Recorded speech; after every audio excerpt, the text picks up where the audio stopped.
Hello and welcome to BYJU'S Exam Prep IAS. Welcome to another session on Indian Economy Essentials. And in today's session, let's understand one of the very important announcements that was done by the government in the recently announced foreign trade policy regarding EPCG scheme, that is Amnesty scheme announced by the government. Now, before understanding what is the announcement done, which is more of a technical in nature, let's try and understand what is this idea of a EPCG. EPCG stands for Export Promotion Capital Goods Scheme. I repeat, EPCG stands for Export Promotion Capital Goods Scheme. Now, in addition to EPCG, let me introduce one more scheme here, Advanced Authorisation Scheme. AA. There are two schemes which are being discussed in the context of FTP. Please remember this. One is Advanced Authorization and the second one is Export Promotion of Capital Goods. Now, what is the importance of both of the schemes? Let's try and understand. Point number one. Imagine you're a manufacturer. Okay, imagine you want to manufacture this marker, or let's say the pen that is there in the hand. Now, in order to manufacture this marker, pen or stylus, don't worry, it's a product. To manufacture this, you will import, let's say, a machinery. You will import a machinery, which is nothing but a capital good. You will also, in addition to importing a machinery, you will also import, let's say, a raw material, let's say the plastic.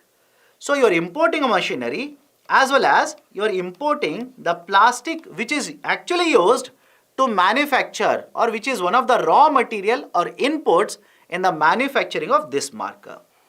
Now, when you import, let's say a machinery or an input such as plastic, the government would impose the taxes on this. Then the government will simply impose taxes on this. That is, import duties would be imposed.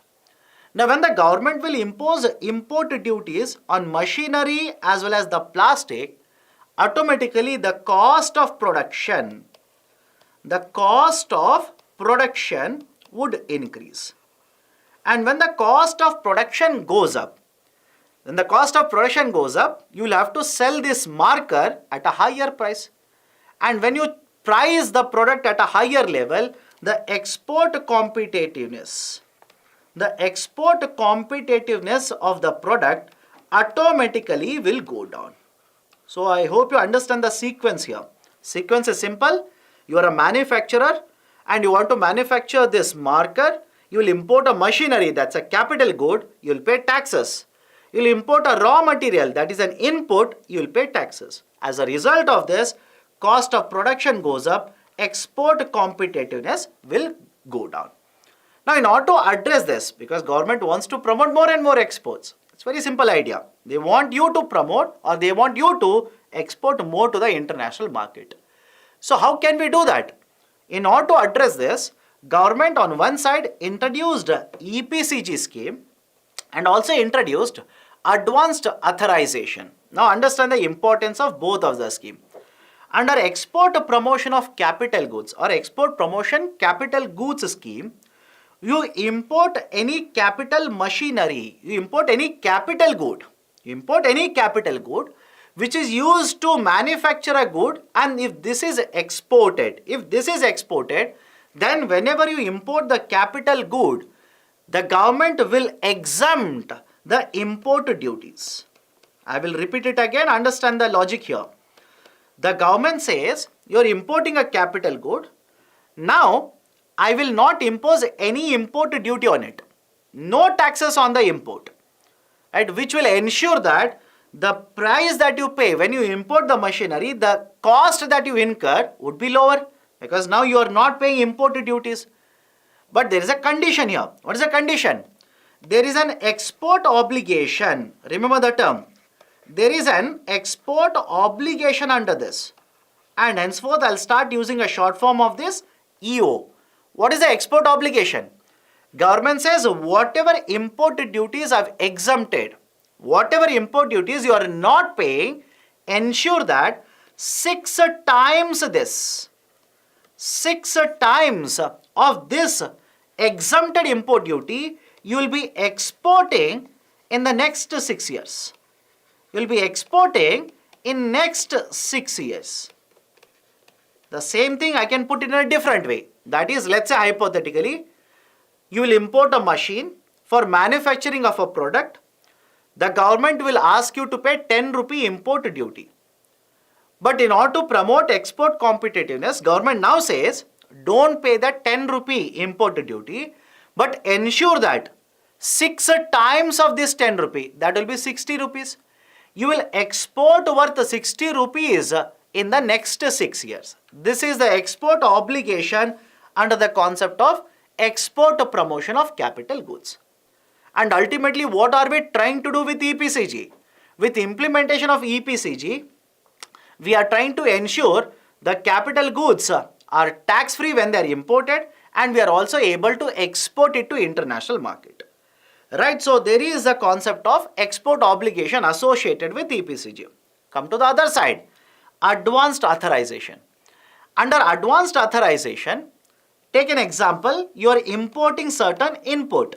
And that's the reason I started with the example of an input and a capital good. So you will import an input. Under advanced authorization, government says, I will not impose any tax. Import duties will not be imposed on the input that you are using. But there is again an export obligation here. What is the export obligation? Once you import an input, you will use this input in manufacturing of the product. You will have to export this product in next 18 months. The product that has been manufactured by importing an input on which taxes, import duties is not paid, that has to be exported. That is the export obligation, right, which has to be satisfied by this manufacturer in 18 months. So understand the difference between EPCG as well as advance authorization. You will basically mistake and say both of them are one and the same. Absolutely no. In case of EPCG, capital good is made tax-free. 0% taxes. Whereas in case of advanced authorization, the input that is actually used to manufacture, which is there in the product, that is example plastic in case of this marker, that will be made 0% tax. Or in addition to this, any fuel that is used, any other raw material can be made 0% tax or can be reduced in terms of, let's say, the taxes that you pay on this can be reduced to 0. That is advanced authorization scheme. Now, let's say you as a manufacturer, you have availed the benefit under EPCG, but you have not been able to meet export obligation. Although 6-year duration is given to you, you have not been able to meet export obligation. You also have got the benefit under advanced authorization. You have not been able to, meet the export obligation. In such cases, the government says, that is the taxation authority says, I will impose a penalty. One, I will impose a penalty. I will also impose interest. I will impose interest, and in certain cases, they will also impose penalty. Now, what Government of India has done in the recently announced foreign trade policy, that is FTP 2023, government now says, I will introduce an amnesty scheme. And the last time such amnesty scheme was announced was back in the year 2011 and 2012. After that, no such amnesty scheme has been introduced. So under the amnesty scheme, if you have not been able to meet export obligation either under EPCG or under advanced authorization scheme, all such pending cases where the default has happened, that is in the FTP 2009 and 2014, you got the advanced authorization benefit. You also got, let's say on the other side, EPCG benefit. But you are not been able to meet the obligation under the scheme. Now, if that obligation was, the benefit was given in 2009 to 2014 foreign trade policy, but 6 years is over, even now you are not able to meet the export obligation. Now government says, we'll simply settle these cases. We'll simply settle the cases. Let's not keep on fighting. Let's settle all these cases where you have not been able to meet the export obligation, either under EPCG or under advanced authorization. So all those which were approved in the FTP 2009 and 2014 will be covered under this. maximum interest rate that will be imposed will be capped at 100%.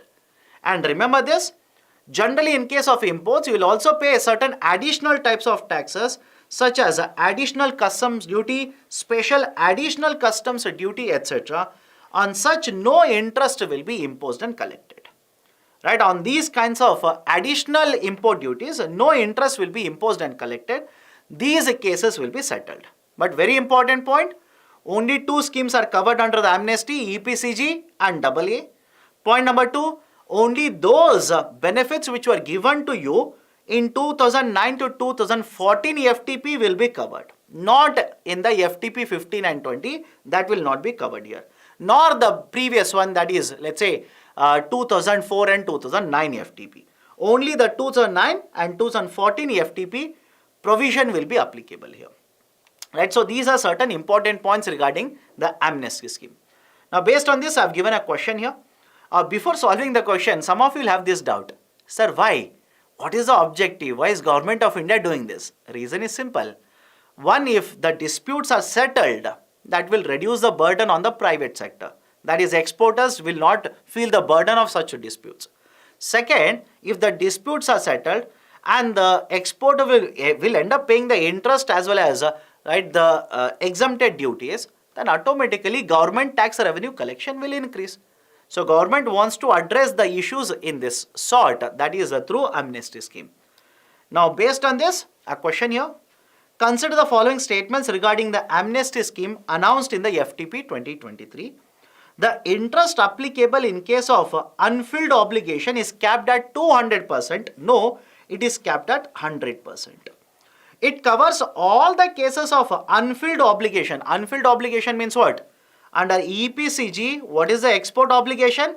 It is a 6 times. It is the 6 times of exempted duty. That is export obligation. So if you are not able to meet that, I'll refer to this as unfilled obligation. So if there is an unfilled obligation, it will basically, this amnesty scheme will cover all the cases of unfilled obligation for the last two foreign trade policies. No, it will only cover the FTP that was implemented from 2009 to 2014. So both the statements are wrong. Right option for the question will be neither one nor two. So these are the very important points I wanted to discuss regarding one more very important announcement of the government and the foreign trade policy 2023. If you like these initiatives, please hit the like button. Provide your valuable comments in the section below. And if you're yet to subscribe to BYJU'S Exam Prep IAS, kindly do it now. Thank you. Have a great day.